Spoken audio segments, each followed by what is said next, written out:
The grand ballroom of the Warwick Palace was a galaxy of shimmering silks and glittering jewels, a place where power was measured in the richness of a cent and the weight of a title. Emma Granger possessed neither. She stood near the marble columns, a small brown bird in a flock of peacocks, her dress a simple gray wool that had been mended twice.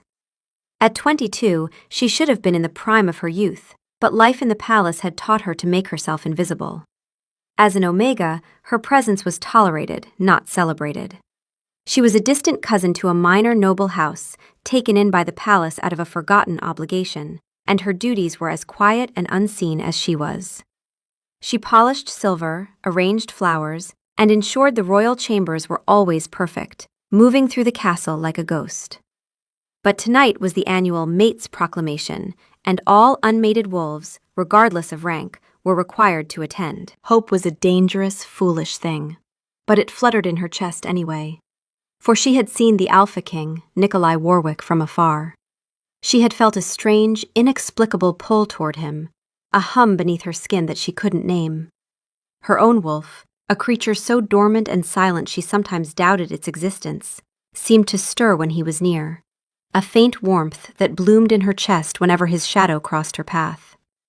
Nikolai sat on his throne, a masterpiece of carved obsidian and silver, looking bored. He was 28, with dark hair cropped close at the sides and left longer on top, perpetually windswept as though he had just come in from a run through the mountains.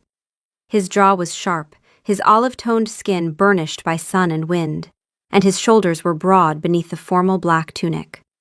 His eyes, the color of molten gold, swept over the crowd with a predator's disinterest. He was the most powerful alpha in 5 generations, his wolf a legend of strength and ferocity. He had united the fractured packs, secured the borders, and brought a ruthless prosperity to his kingdom. But he was restless, still without a mate, and the pressure from the council was mounting. His wolf was growing more demanding, pacing the confines of his soul, hungry for its other half. He scanned the faces, the scents, rose and spice, citrus and pine, 100 cloying, desperate perfumes designed to entice him. They were all the same. Pretty, ambitious she-wolves from powerful families, their alphas pushing them forward like prized mares. He felt nothing. No recognition, no pull. His wolf remained silent, unimpressed. His beta, Lucian, a steady presence at his side, leaned in. "Anything, my king?" Lucian's voice was low, laced with a familiar concern. Nikolai just gave a minute shake of his head, his gaze continuing its sweep. And then it stopped. On her, the little brown bird by the column. He didn't know her name. He'd seen her before, a fleeting shadow in the corridors. She wasn't looking at him. Her head was bowed slightly, her honey-brown hair falling in soft waves past her shoulders, her hands clasped in front of her, a picture of meek subservience. But there was a stillness about her, a quiet dignity that set her apart from the preening, chattering masses. Her skin was fair, touched with warmth at her cheeks, and even from across the room he could see that her build was slight, delicate but not fragile, like a willow that bends but does not break. Curiosity, a rare emotion for him, pricked at his consciousness. Why was she here? What pathetic hope could an Omega possibly hold on a night like this? Then, Lady Seraphina, the daughter of the council's head alpha, glided toward the dais. Her scent was strong, a heady mix of night-blooming jasmine and ambition. She was beautiful, powerful, and the council's clear favorite to be his Luna. "My king," she purred, sinking into a low, graceful curtsy. "The moon is high. Your wolf must be restless." Nikolai offered a tight, polite smile. Lady Seraphina. He could feel the eyes of the entire court on them. He should choose her. It was the logical, political choice. It would appease the council and secure a powerful alliance. But his wolf snarled at the thought. Not her.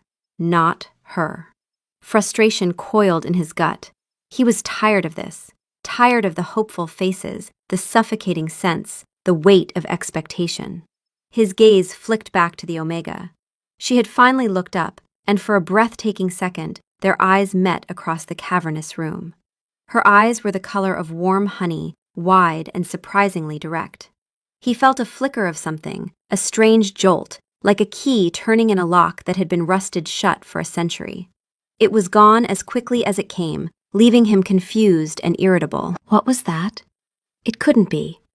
He focused his senses on her, trying to catch her scent, the one true identifier of a mate. He inhaled deeply. Nothing. He tried again, pushing his alpha senses to their limit. Still nothing. A blank, empty void where a scent should be. Scentless. It was an anomaly, a defect. Omegas sometimes had weak scents, but to have none at all was a mark of profound weakness, a sign that their wolf was practically non-existent. The flicker of connection he'd felt must have been a trick of the light, a figment of his own desperation. A cruel, dismissive anger rose in him. He had spent years searching for his mate, the other half of his soul, and for one insane moment he thought he might have found it in her? A defective, scentless Omega? The absurdity of it was insulting. Serafina was still looking at him, her smile painted on, waiting for a sign. The court was waiting. He would put an end to this foolishness. He raised his voice, the alpha command thrumming in his tone, silencing the room instantly. "We are here to honor the bond gifted by the moon goddess," he began, his voice like rolling thunder. "A bond identified by scent, a sacred perfume unique to one's true mate." His golden eyes deliberately sought out Emma again, pinning her in place. She flinched, her quiet composure finally breaking. He felt a savage satisfaction at her discomfort. "It is the greatest gift. To be without it," he let the words hang in the air, cold and sharp, "is to be incomplete, to be nothing." The collective gasp of the court was audible. It was a direct, brutal insult. He wasn't finished. He gestured a lazy, dismissive hand in her general direction. "Some, it seems, come here with false hope. They stand among us, yet they are ghosts. Scentless, unworthy of a true wolf's notice." The words struck Emma like physical blows. Scentless, nothing, unworthy. The blood drained from her face, leaving her pale as parchment. Whispers erupted around her like the hissing of snakes. People who had never given her a second glance now stared with open pity and contempt. She could feel their judgment, their scorn. Lady Serafina's lips curved into a triumphant, venomous smile. Emma's heart, which had been fluttering with that fragile, foolish hope, shattered into 1,000 icy pieces. She had been wrong. The pull she felt wasn't a connection. It was a prelude to her own execution. He hadn't just rejected her, he had publicly annihilated her. But beneath the crushing weight of humiliation, a core of iron pride, forged in a lifetime of being overlooked, refused to break. She would not cry. She would not give him or this court of vultures the satisfaction. Straightening her spine, she lifted her chin, meeting the Alpha King's cold, golden gaze one last time.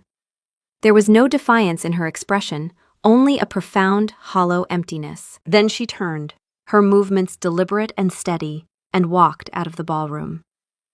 She didn't run. She walked, with all the dignity she could muster, leaving the galaxy of glitter and cruelty behind her.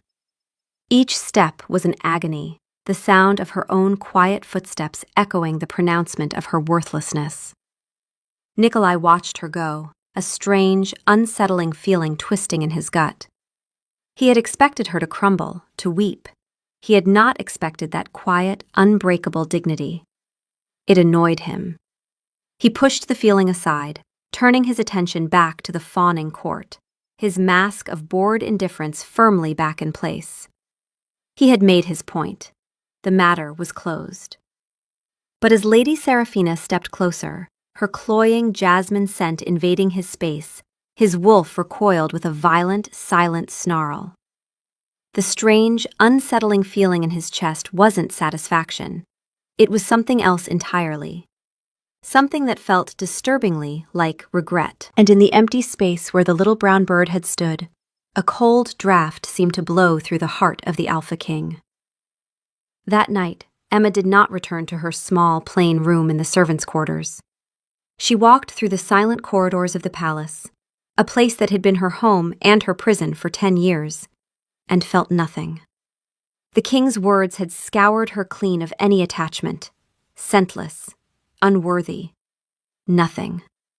The words were a litany of her failure. She packed a small bag with the few belongings she owned, a change of clothes, a worn book of fairy tales her mother had given her, and a small, carved wooden wolf, its form smooth from years of being held in her anxious hands. She left everything else. She left the uniform of her servitude, the meager pay she had saved, the life that was never truly hers. As she stood in the doorway of her room, she looked back at the simple cot, the thin blanket, the single lumpy pillow. For a moment she considered taking it, but the thought of carrying anything from this place of pain was unbearable. She closed the door softly behind her, a final quiet goodbye. Using the service tunnels and backways she knew so well, she slipped out of the palace walls unnoticed, melting into the shadows of the pre-dawn city. She had heard stories of the Whisperwood, the ancient forest bordering the unclaimed territories far to the southeast. It was said to be a haven for outcasts and solitary wolves, a place where the rigid hierarchies of pack society held no sway. She had no money for passage on a ship, no contacts in the human lands, no family to shelter her, but the Whisperwood asked nothing of those who entered it. It only offered silence, and silence was all she wanted. By the time the sun rose, casting its golden light on the spires of Warwick Castle, Emma Granger was gone, leaving behind nothing but an echo of her quiet existence and the crushing weight of a king's cruel words. The first few days after her disappearance, no one of importance noticed. An Omega servant was easily replaced. But Nikolai noticed. He felt her absence like a missing tooth, a space his tongue prodded at compulsively. The corridors felt emptier, the flowers in his study seemed to droop. He told himself it was absurd. Why would he notice the absence of a ghost? His beta, Lucian, reported that the Omega, Emma Granger, had vanished. "She seems to have run away, my king, after the proclamation." Lucian's tone was carefully neutral, but Nikolai could hear the unspoken accusation. "Good," Nikolai snapped, his voice sharper than intended. "The palace has no room for the defective." But the word felt like ash in his mouth. That week, the restlessness in him grew. The insomnia that had been a minor annoyance became a nightly torment. He would lie in his vast, lonely bed, staring into the darkness, his mind replaying the moment her honey-colored eyes had met his, the flicker of connection he had so brutally extinguished. His wolf, which had been merely sullen, began to grow agitated. It paced and paced, a low growl a constant hum in the back of his mind. After the first week, the agitation turned to aggression. He snapped at council members, his temper a whip that lashed out without warning. During training sessions, he fought with a savagery that bordered on uncontrolled, leaving his best warriors bruised and shaken. Lucian watched him with growing alarm. "Nikolai, you need to rest. Your wolf is on edge." "I am fine," Nikolai snarled, his golden eyes flashing with a dangerous light. But he wasn't fine. Sleep offered no escape. When he did drift off for a few fitful moments, his dreams were haunted by a pair of wounded, honey-colored eyes. He would wake with a gasp, his heart hammering, the sheets soaked in a cold sweat. He started avoiding the grand hall, the site of his cruelty. The memory of her quiet dignity as she walked away was a thorn in his side. By the third week, Nikolai was unraveling. The lack of sleep had hollowed out his face, leaving dark circles under his eyes. The constant low-grade snarl of his wolf had become a roar that threatened to consume his control. He couldn't focus on state documents, the words blurring before his eyes. The scents of his court, once merely annoying, were now physically nauseating. He felt trapped in his own skin, a king imprisoned by the beast within. His wolf wanted something. It was a clawing, desperate need that he couldn't identify. It rejected every pleasure, every distraction. It wanted something he couldn't name. One evening, after another tense and fruitless council meeting, Nikolai found himself pacing the upper floors of the palace, driven by an instinct he didn't understand. He was a king reduced to a caged animal. His steps led him, unconsciously at first, then with a dawning, morbid curiosity, to the servants' wing. He had never been here. The corridors were narrow, the air still and plain. He found her door, the name E. Granger, written on a small, neat placard. It was unlocked. The room was exactly as she had left it, cold, bare, and impersonal. It was more a cell than a room. A wave of something that felt shamefully like guilt washed over him. This was how she had lived. This was the life he had so casually shattered. The air was stale, dusty. There was no trace of her. His wolf, however, went suddenly still. The roaring in his head subsided to a low, expectant hum. It was drawn to the cot, to the single, lumpy pillow. Nikolai stared at it. It was pathetic, insignificant. Yet he felt an undeniable pull. Moving as if in a trance, he crossed the small room. He reached down, his hand trembling slightly, and picked up the pillow. It was thin and worn. He didn't know why he did it. It was the act of a madman, a desperate, broken creature. He lifted the pillow to his face and buried his nose in the cheap cotton casing, inhaling deeply. And the world stopped. For a blissful, earth-shattering moment, there was only scent. It wasn't strong. It was faint, almost imperceptible, hidden beneath the dust and the scent of disuse. But it was there. It was the scent of the air after a summer storm, clean and electric with life. It was the scent of chamomile flowers drying in the sun, a quiet, soothing promise of peace. It was the scent of home, of belonging, of a safety he had never known. It was everything. The snarling, raging beast inside him didn't just quiet down. It sighed. A deep, shuddering exhalation of relief. And then it began to purr. A low, rumbling sound of pure contentment vibrated through his entire being, a sound he hadn't heard from his own wolf since he was a pup. Peace. A profound, absolute peace washed over him, dousing the fires of his rage and soothing the ragged edges of his sanity. He sank to his knees, clutching the pillow to his chest, as if it were the most precious treasure in the world. His body sagged with the relief of it, the weeks of tension draining out of him in a single, overwhelming wave. He stayed there, on the cold stone floor of her empty room, for how long he didn't know. He just breathed. He breathed in her scent, the scent he had declared didn't exist.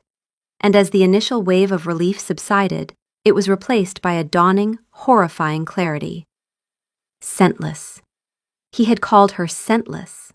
The irony was a physical blow, knocking the air from his lungs. The moon goddess hadn't denied him a mate. She had given him the ultimate gift, a mate whose scent was a private miracle, a secret key forged only for his soul, undetectable to any other. It was a bond so pure, so exclusive, that it was hidden from the world, meant only for him. It was the reason no other scent had ever appealed to him. His wolf had been waiting for this, for her. And he, in his arrogance, in his blind, cruel pride, had not only missed it, he had trampled it. He had taken the most sacred gift a wolf could receive and publicly declared it to be a defect. Nothing. Unworthy. His own words came back to haunt him, each one a fresh twist of the knife in his gut. He hadn't just humiliated an omega, he had rejected his own mate. He had broken his other half. And in doing so, he had broken himself. The feral rage, the insomnia, the unraveling of his control, it wasn't just pressure. It was the beginning of his wolf's death, a slow, agonizing decline caused by the severing of a bond it had recognized, even if his human mind had been too blind to understand. He had been wrong. So terribly, catastrophically wrong. A single hot tear escaped his eye, tracing a path through the dust on his cheek. He wasn't just a king who had made a mistake. He was a fool who had thrown away his own soul. And now, he had to get it back. Nikolai didn't sleep, but for the first time in weeks, it wasn't a torment. He sat in the darkness of Emma's former room, the pillow held tight in his arms, and let the truth settle into his bones. His wolf was calm. A deep, steady presence curled peacefully in his soul, satiated by the faint scent he provided it. But it was a temporary fix, a balm on a mortal wound. The scent on the pillow was already fading, and with every passing hour, a new kind of desperation took root. He had to find her. Not to command her back, not to claim her as his right, but to beg her for a forgiveness he knew he didn't deserve. The next morning, he stormed into the council chambers, his presence radiating a new, focused intensity that startled the assembled alphas. He wasn't the haggard, irritable king of the past few weeks. He was the Alpha King, a predator with a purpose.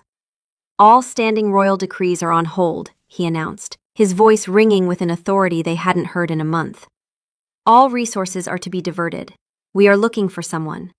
Lord Valerius, Seraphina's father and the head of the council, rose to his feet, his expression a mixture of confusion and disapproval.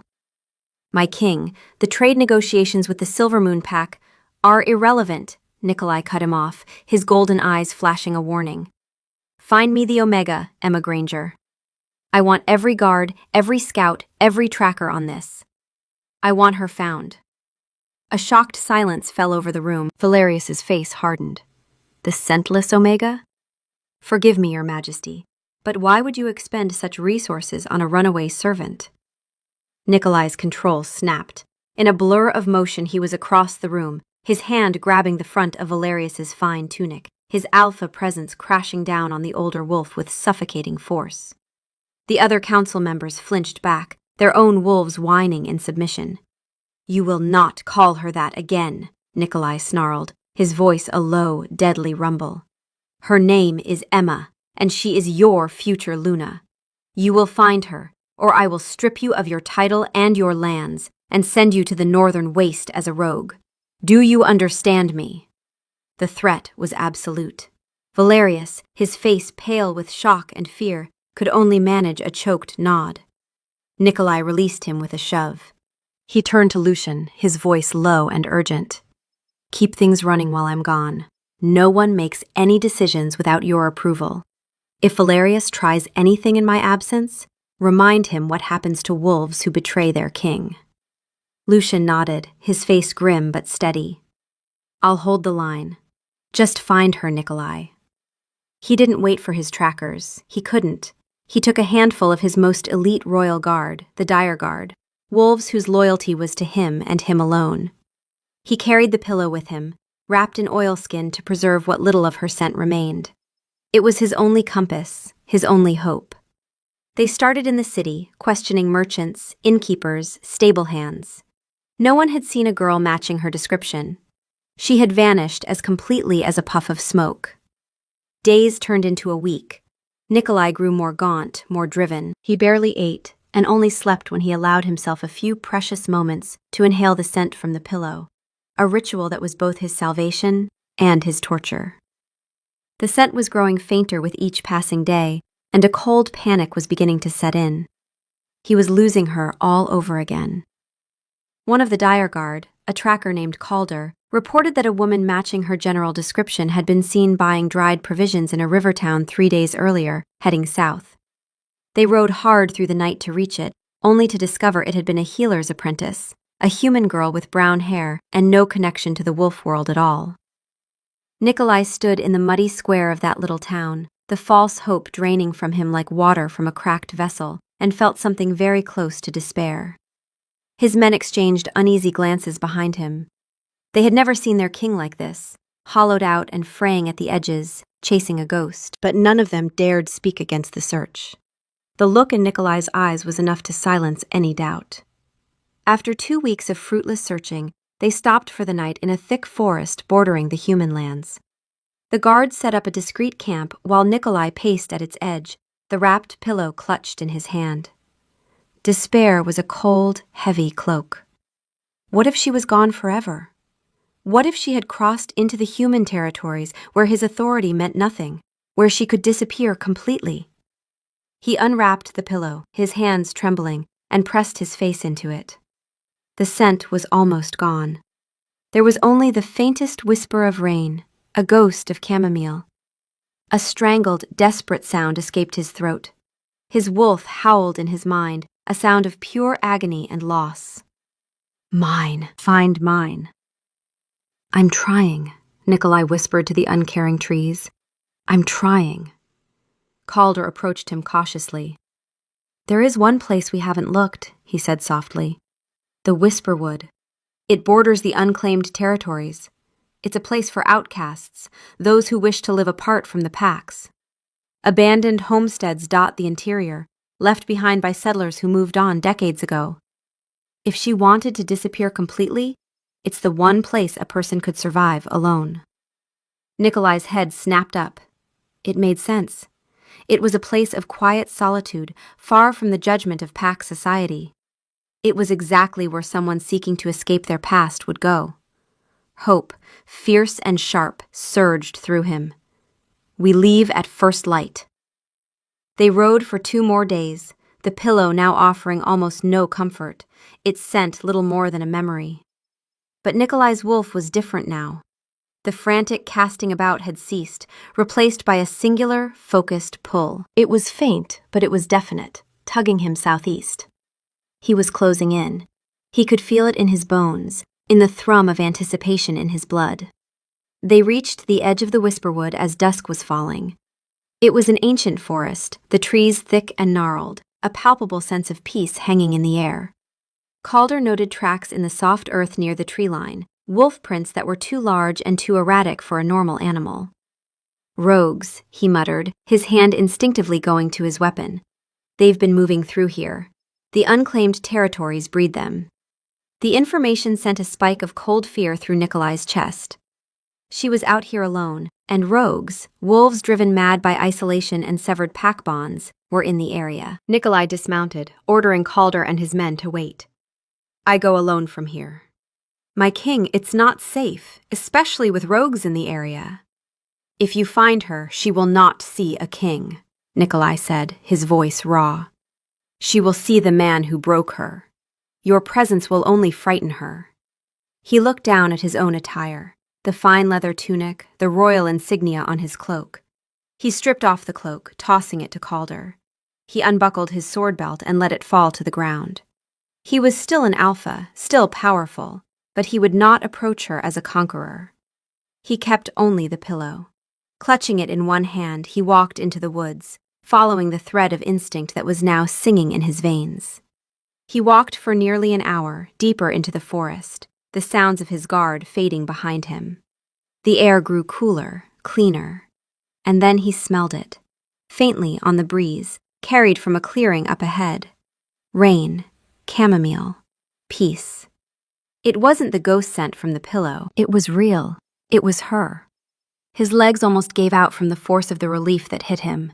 His wolf surged forward, wanting to run, to sprint to her side, to wrap her in his arms and never let go.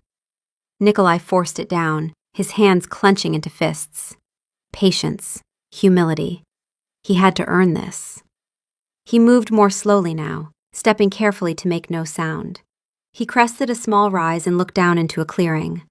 There, nestled amongst the ancient trees, was a small rustic cottage with a moss-covered stone chimney and a door that hung slightly crooked on its hinges. It had clearly been abandoned for years before she found it, but she had made it hers. A thin plume of smoke curled from the chimney.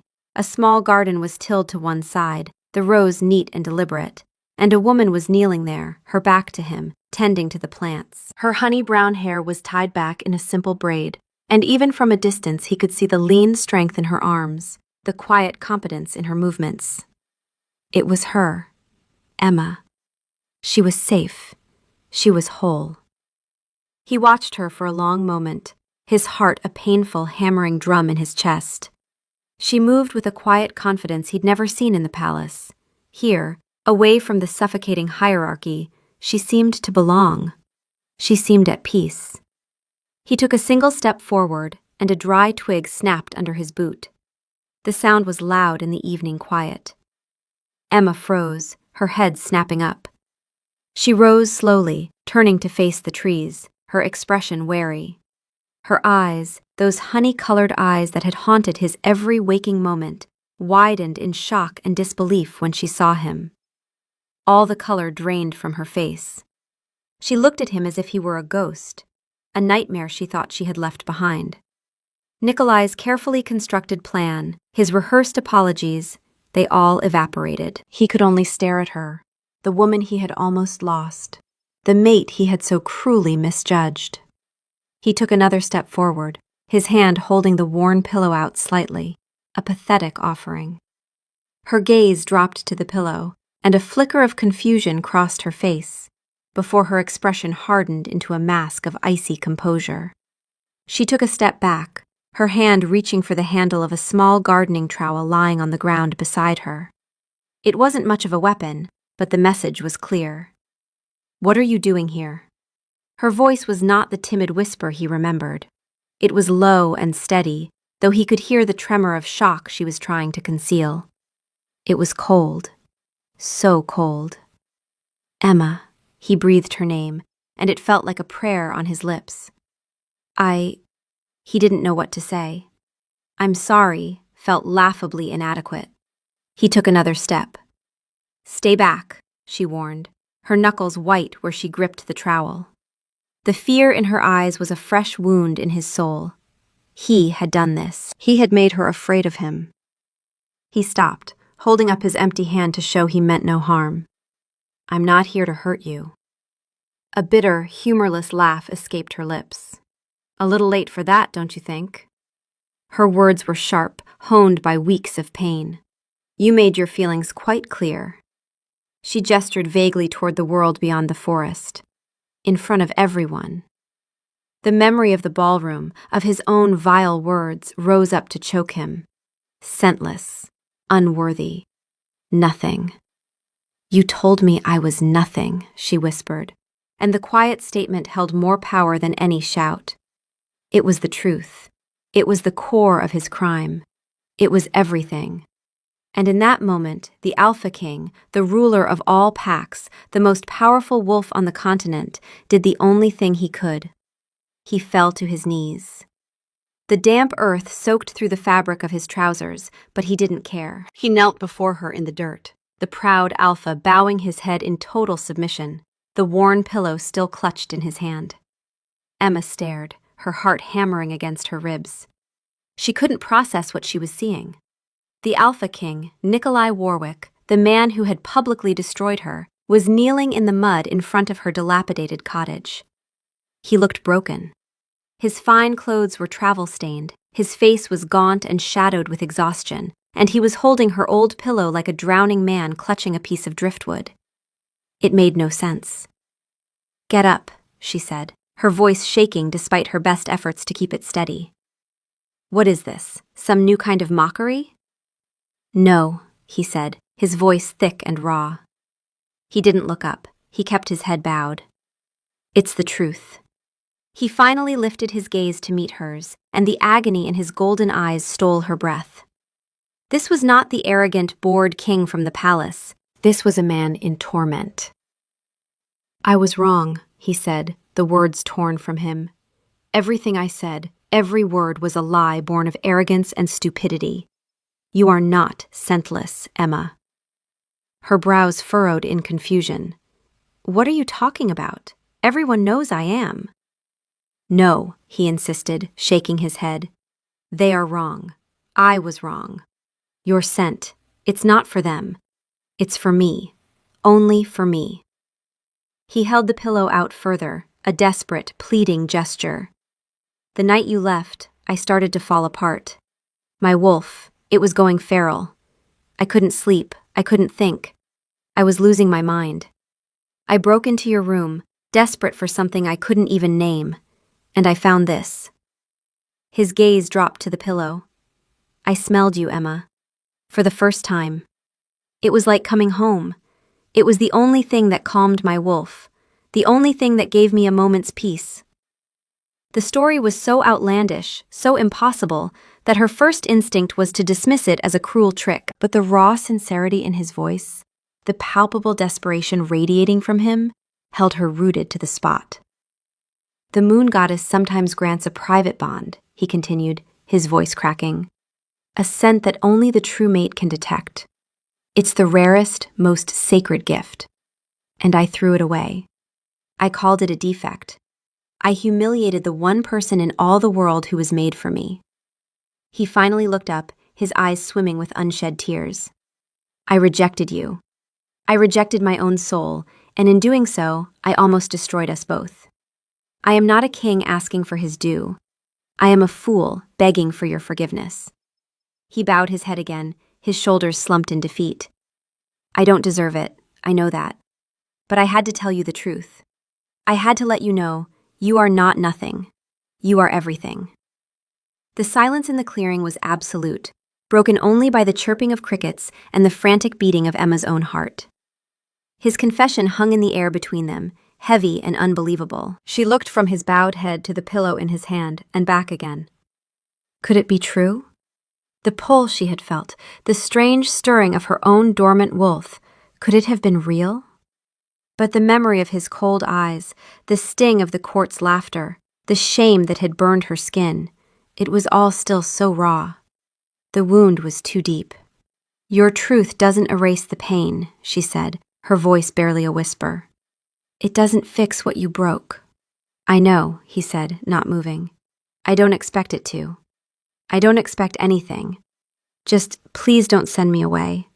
Let me stay. Not in your house," he added quickly, as if sensing her immediate fear. "Just nearby. Let me prove that I can be the man you deserve, not the monster I was." Emma stared at the kneeling king, a war raging inside her. Her instinct screamed at her to run, to protect the fragile peace she had built for herself. But another part of her, the part that had recognized him in that ballroom, the part that saw the genuine anguish in his posture, hesitated. He wasn't demanding. He was begging. He held no power here. He had surrendered it all. "Get up," she said again, her voice a little stronger this time. He looked up, hope and fear warring in his eyes. "Please, just get up. You look ridiculous." Slowly, stiffly, he pushed himself to his feet. He stood before her, looking lost and uncertain, still clutching the pillow. "I'm not forgiving you," she stated, crossing her arms over her chest, a shield against the torrent of emotions threatening to overwhelm her. "I don't know if I can." "I understand," he said quietly. "Then what are you doing here?" "Proving myself," he answered without hesitation. "For as long as it takes." She looked at him, at the exhaustion etched onto his face, and a flicker of something she refused to name stirred within her. Pity, perhaps. "The woodshed is empty," she said, her voice flat. "You can sleep there, but you will not come near my house. You will not speak to me unless I speak to you first. These are my lands, by unclaimed right. You will respect my boundaries." It was a test. She expected him to balk, for the Alpha King to re-emerge, offended by being ordered to a shed. But he just nodded, his expression one of profound, grateful relief. "Thank you," he whispered. "Thank you, Emma." He turned and walked toward the small, dilapidated woodshed at the edge of the clearing, without a backward glance, the pillow still held tight in his hand. Emma watched him go, her body trembling. She didn't know if she had just made the biggest mistake of her life, or taken the first step toward healing a wound she thought would be fatal. She sank back down to her knees in her garden, the trowel falling from her nerveless fingers, and finally allowed herself to cry. The days that followed fell into a strange, silent routine. Nikolai kept his word. He stayed in the woodshed, a structure barely large enough for a man of his size. He slept on a pile of old burlap sacks, her pillow his only comfort. Emma would see him in the mornings, chopping wood for her fireplace with a borrowed axe, his movements powerful and efficient. He would stack the wood neatly by her door and then retreat, never lingering, never trying to catch her eye. He repaired the broken fence around her garden. He rethatched a leaking patch on her roof. He did the work of a hired hand, a servant, asking for nothing in return. He hunted for his own food in the forest, and she would sometimes see the flicker of his small campfire through the trees at night, a lonely pinprick of light in the vast darkness. On the third morning, she opened her front door to find a fresh trout laid on a clean leaf beside the neatly stacked firewood, its scales still gleaming with river water. There was no note, no expectation, just the fish, left like an offering at a shrine. She told herself she wouldn't eat it. She ate it for dinner that night, and it was the best meal she'd had in weeks. The next day, there was a bundle of wild herbs tied with a strip of bark, and the day after that, a handful of late autumn berries arranged in an old wooden cup he must have carved himself. Each gift was silent, humble, and left without any attempt to see her reaction. He never approached her. He never spoke. He was simply there, a constant, silent presence at the edge of her world. It was unnerving. The mighty Alpha King, reduced to a groundskeeper. She watched him from her window, her heart a tangle of conflicting emotions. Part of her was still furious, nursing the grudge of her humiliation. But another part couldn't ignore his quiet, steadfast penance. He looked thinner, but the feral, haunted look was gone from his eyes. When he thought she wasn't looking, she would see him press his face into the pillow, a look of profound peace settling over his features for a brief moment. The gesture was so vulnerable, so raw, that it chipped away at the wall of ice around her heart. One late afternoon she caught him talking. She had come around the side of the cottage to check her water barrel and heard his voice, low and rough, coming from the woodshed. He was speaking to his wolf, she realized, or perhaps to himself. She laughed today, he was saying, his voice so quiet she had to strain to hear it. Not at me. She was watching a squirrel try to steal from her garden. But she laughed, and it was the most beautiful sound I have ever heard. Emma pressed her back against the wall of the cottage, her hand over her mouth, her eyes burning. He hadn't even known she could hear him. It wasn't a performance. It was the private confession of a man who counted the sound of her laughter as a treasure. She crept back inside and stood at her kitchen window for a long time, watching the thin curl of smoke from his campfire, and felt the first dangerous crack in the wall she had built around her heart. One evening, a week into his silent vigil, a sudden, violent storm rolled in. Rain lashed down and the wind howled through the trees. Emma sat by her small fire, listening to the storm rage, and her thoughts drifted to the man in the woodshed. The roof on that thing was barely intact. He would be cold and wet. She told herself she didn't care. He deserved it. He deserved 1,000 nights of discomfort for the lifetime of pain he had caused her. But the image of him, shivering in the dark, wouldn't leave her mind. Her dormant wolf, the creature that had been silent for so long, stirred with a feeling she vaguely recognized as concern.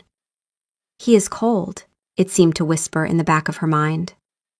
With an annoyed sigh, she stood up. Grabbing an old, thick wool blanket from her chest, she opened her door and peered out into the maelstrom. The woodshed was barely visible through the sheets of rain.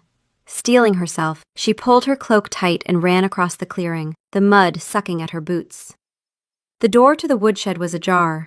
She pushed it open and saw him sitting on the floor in the near darkness, his back against the wall. He was soaked, his dark hair plastered to his forehead, shivering slightly. He looked up, startled, as she entered. "Emma?"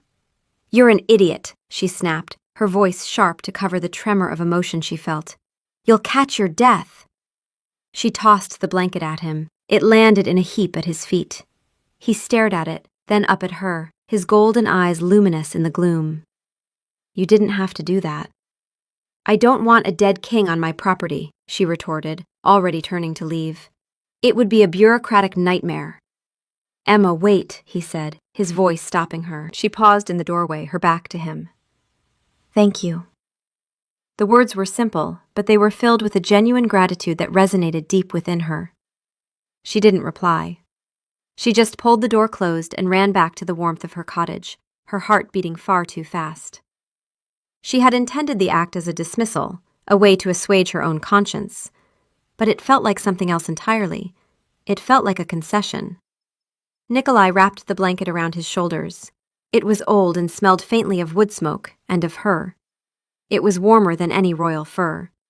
He had spent a week earning a single, grudging act of kindness, and it felt like a greater victory than any battle he had ever won. He knew Calder and his men were camped a mile away, waiting for his signal. He could have a dry tent and a warm fire in an instant. But he wouldn't. This was his penance. He had to feel the cold, the discomfort. He had to strip away every privilege of his kingship, until all that was left was the man, the wolf, who was utterly devoted to the woman he had wronged. His patience was being tested, in ways he'd never imagined. His alpha instinct screamed at him to go to her, to claim her, to scent her, to pull her into his arms and feel her heart beat against his. But he crushed those instincts down every single day. He had led with his power once, and it had been a catastrophe. Now he would lead with his humility. Another week passed. The silent accord continued. He worked, she watched. The wall between them remained, but it was no longer made of ice. It was becoming porous, like stone worn down by a persistent river. That second week brought its own quiet milestones.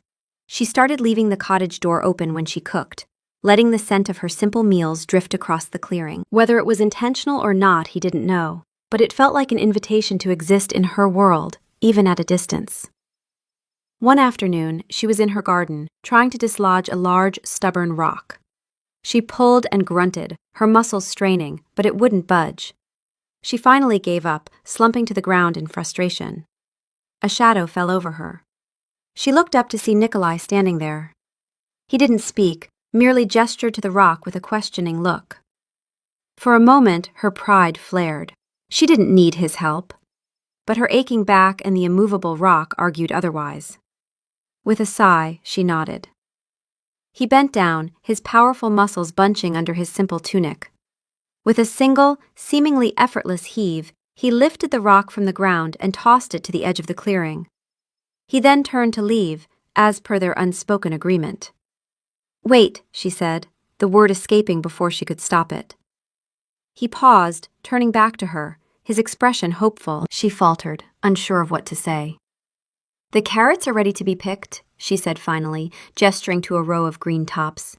It was a clumsy offering, but it was an invitation. A small smile, the first genuine smile she had ever seen from him, touched his lips. "I can help with that."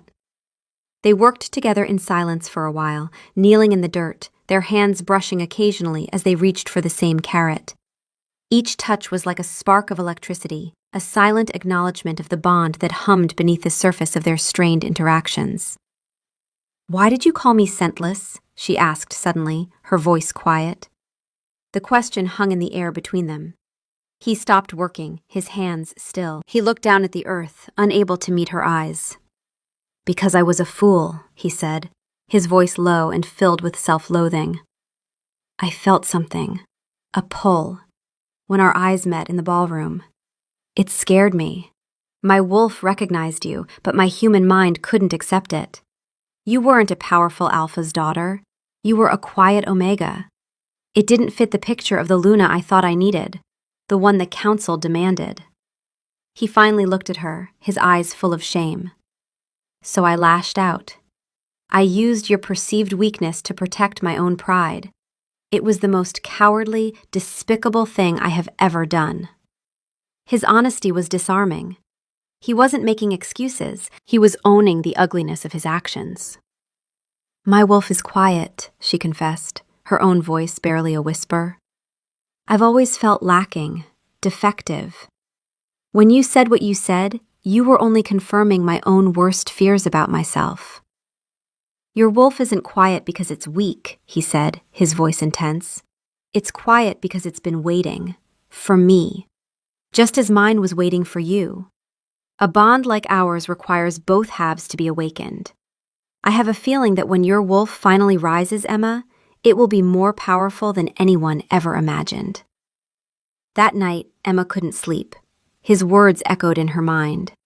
When your wolf finally rises.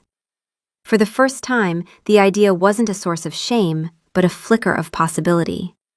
She pulled her mother's worn book of fairy tales from beneath her pillow and opened it to a story she had read 100 times as a child. The tale of the moon goddess and the first bond.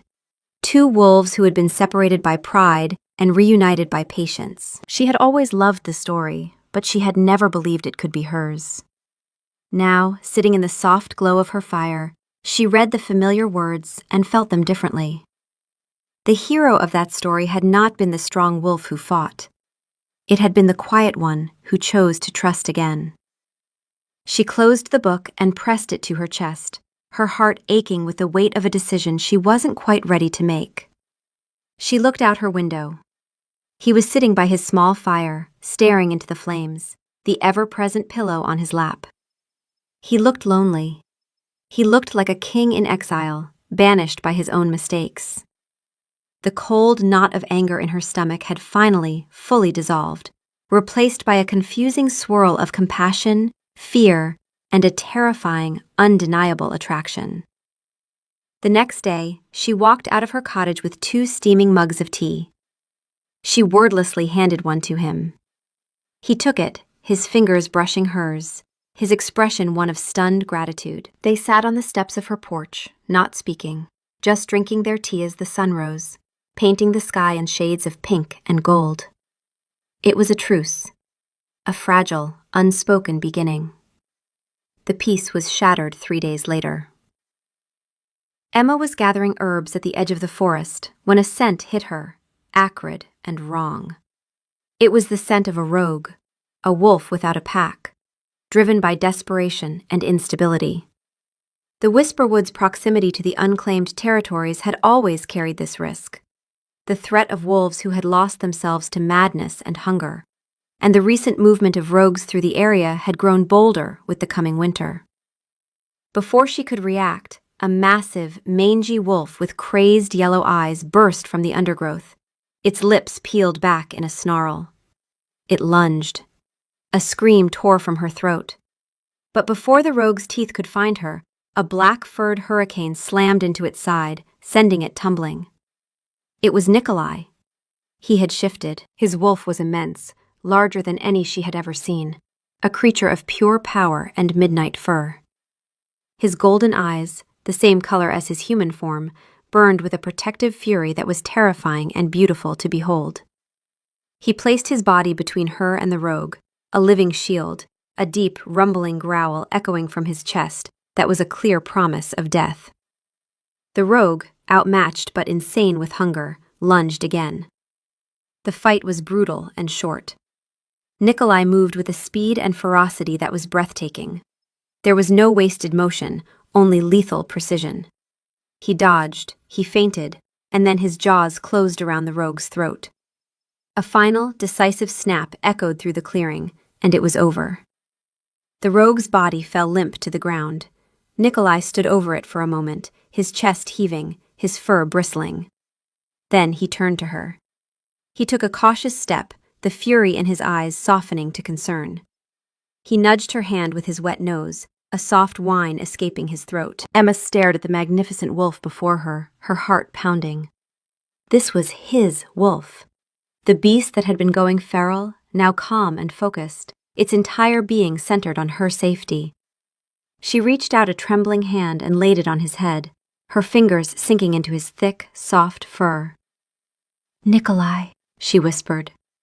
His wolf leaned into her touch, a low, contented purr rumbling in its chest.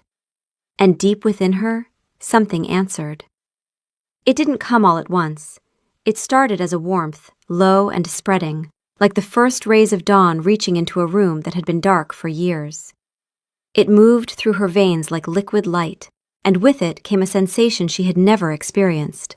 A second heartbeat, faint at first, then stronger, syncing with her own until the 2 rhythms became one. Her vision sharpened. The forest around her, already vivid in the autumn light, became almost unbearably beautiful, every leaf edge crisp, every shadow rich with depth. She gasped, her hand tightening in his fur, as a tremor ran through her body. It wasn't pain. It was awakening. A presence unfurled inside her chest, stretching after a lifetime of dormancy, and she felt it look through her eyes for the first time. It was her wolf.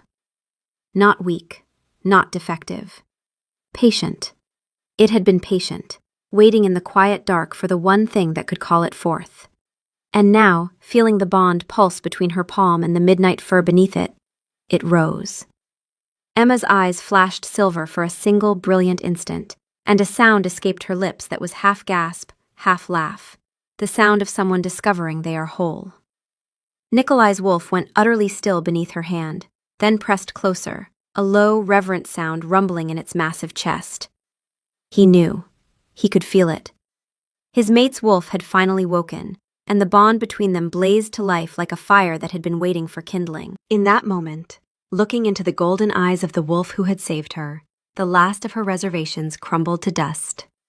She knew, with a certainty that settled deep in her soul, that this was her mate, her other half. He shifted back to his human form in a shimmer of energy, the remnants of his torn tunic hanging from his broad shoulders, his body battle-marked and heaving with exertion. "Are you hurt?" he asked, his voice hoarse. She shook her head, unable to speak. He took a hesitant step closer, his eyes searching hers. "Emma?" She closed the distance between them and wrapped her arms around his neck, burying her face in the crook of his shoulder. She inhaled his scent, pine and winter frost, and the underlying power of an alpha king. He froze for a second, shocked, before his own arms came around her, holding her tight against him as if he would never let her go. "I was so scared," she whispered against his skin. "I will never let anything harm you," he vowed, his voice thick with emotion. "My wolf will never let you go." He pulled back just enough to look at her, his hands cupping her face. "The bond between us cannot be denied." He lowered his head, his forehead resting against hers. It was a gesture of profound tenderness, more intimate than any kiss. "I choose you, Emma. Before the moon goddess and any other witness, I choose you." "I choose you too," she whispered, and the words felt like coming home. They returned to the kingdom not as a king and a runaway, but as a united pair. Calder and the Dire Guard were stunned to see them emerge from the woods hand in hand, a quiet strength radiating from them both. Nikolai was no longer a broken man. He was a king who had found his center, and Emma was no longer a timid Omega. She walked with a newfound confidence, her head held high, her dormant wolf now a warm, steady presence within her. The journey back took 3 days, and with each mile closer to Warwick, Emma felt the old fear try to reassert itself. The palace, the court, the whispers. But whenever the doubt crept in, Nikolai seemed to sense it. He would squeeze her hand, or his wolf would brush against her consciousness through the bond, a warm pulse of reassurance that said, "I am here. You are not alone." Lucian met them at the palace gates, his relief plain on his face. He had held things together, but barely. Valerius had been quietly building support among the council for a vote of no confidence, arguing that the king had lost his mind chasing a servant girl. The Silver Moon trade negotiations had stalled. 2 border disputes had flared up in Nikolai's absence. The cost of his obsession was real, and Nikolai accepted it without excuse. "I'll deal with all of it," he told Lucian. "But first, there's something I need to do." The news of their return sent shockwaves through the palace. When Nikolai called the court to assemble in the grand ballroom, the same room where he had shattered her, the air was thick with anticipation and confusion. He led Emma to the dais, his hand firmly in hers. She wore a simple blue dress she had made herself, but she carried herself with the grace of a queen. Lady Seraphina and her father, Lord Valerius, stood at the front of the crowd, their expressions a mixture of disbelief and fury. Nikolai stood before his throne, but he did not sit. He turned to face the court, his golden eyes sweeping over the same faces that had watched him humiliate her. "Weeks ago, in this very room, I committed a grave injustice," he began, his voice clear and strong, echoing in the silent hall. "I spoke out of arrogance and ignorance. I insulted and demeaned a member of this court, a woman of great worth and dignity." He turned to Emma, his gaze softening with a love so profound it was a tangible force. "I told you she was scentless. I was a fool. Her scent is the greatest gift I have ever received, a bond so sacred it was hidden from all but my own soul. I stand before you now to right my grievous wrong." He took her hand and raised it to his lips, kissing it gently. "I, Nikolai Warwick, Alpha King of the United Pax, claim Emma Granger as my true mate, my other half, my Luna." A collective gasp went through the crowd. Lord Valerius stepped forward, his face purple with rage. "My king, this is madness. She is a defective Omega. She is not fit to be—" "Silence!" Nikolai's alpha command crashed down, forcing Valerius to his knees, his head bowed in submission. The power rolling off Nikolai was immense, but it was different now, tempered, controlled, anchored by the mate at his side. "You will address your Luna with respect," Nikolai said, his voice dangerously quiet. Lady Seraphina stepped forward from her father's side, her beautiful face twisted with contempt. "The court remembers what she is," Seraphina said, her voice carrying the sharp edge of someone who had been promised a crown and seen it given away.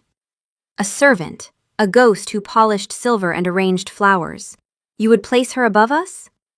The ballroom held its breath. Nikolai's jaw tightened, but before he could speak, Emma placed a gentle hand on his arm. He looked at her, surprised. She gave him a small, steady nod, then stepped forward on her own.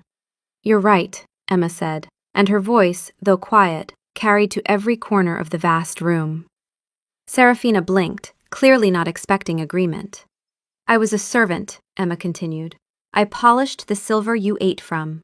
I arranged the flowers you walked past without seeing. I made this palace beautiful for people who never once looked at me." She paused, letting the words settle. "And when your king called me nothing, not one of you spoke against it. Not one of you thought it was wrong." The silence in the room was absolute. Emma looked at Seraphina directly, her honey-colored eyes steady and unafraid. "I don't need you to believe I'm worthy. The moon goddess decided that, and she outranks everyone in this room. But I will tell you this. I know what it is to be invisible. I know what it is to be overlooked and dismissed. And that is exactly what will make me a better Luna than anyone you would have chosen. Because I will never, ever let anyone in this kingdom feel the way you made me feel." She stepped back to Nikolai's side, her hand finding his. The court stared at her as if seeing her for the first time. And perhaps they were. This was not the small brown bird who had fled in the night. This was a woman who had walked through fire and come out the other side with her spine made of steel. Nikolai looked at her with something beyond love. It was awe. He turned back to the court. "Her name is Emma, and her worth is not for any of you to judge. It is for me to honor. She is stronger, wiser, and more worthy than any of you who stood by and watched me break her. She is my queen." Lord Valerius, still on his knees, said nothing. Seraphina's face had gone pale, her venom spent against the quiet, immovable force of Emma's dignity. There would be no challenge. Not today. Not ever. In the months that followed, Emma blossomed. Her wolf, fully awakened, revealed a rare and powerful gift. An empathic ability to soothe the tensions within the pack. A quiet strength that complemented Nikolai's fierce authority.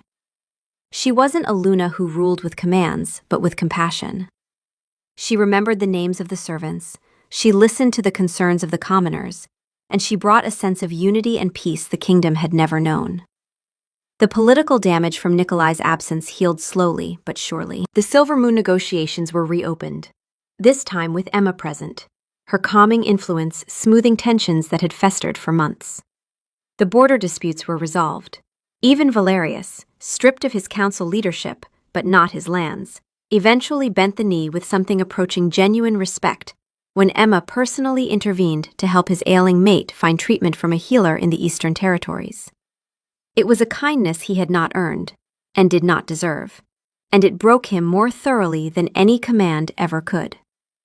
Nikolai ruled at her side, a changed king. The arrogance was gone, replaced by a humble wisdom. He listened to his mate, trusted her instincts, and loved her with a fierce, unwavering devotion that was plain for all to see. They often escaped the palace to run together under the full moon, their wolves, one a massive creature of midnight and power, the other a sleek, silver-furred wolf full of grace and light, moving as one through the ancient forests. They were two halves of a whole, a king who had learned humility, and a quiet Omega who had discovered the queen within. He had found her not because he was a king, but because he had been willing to kneel. And in doing so, he had not just saved his wolf, but had finally become worthy of the woman who held his heart.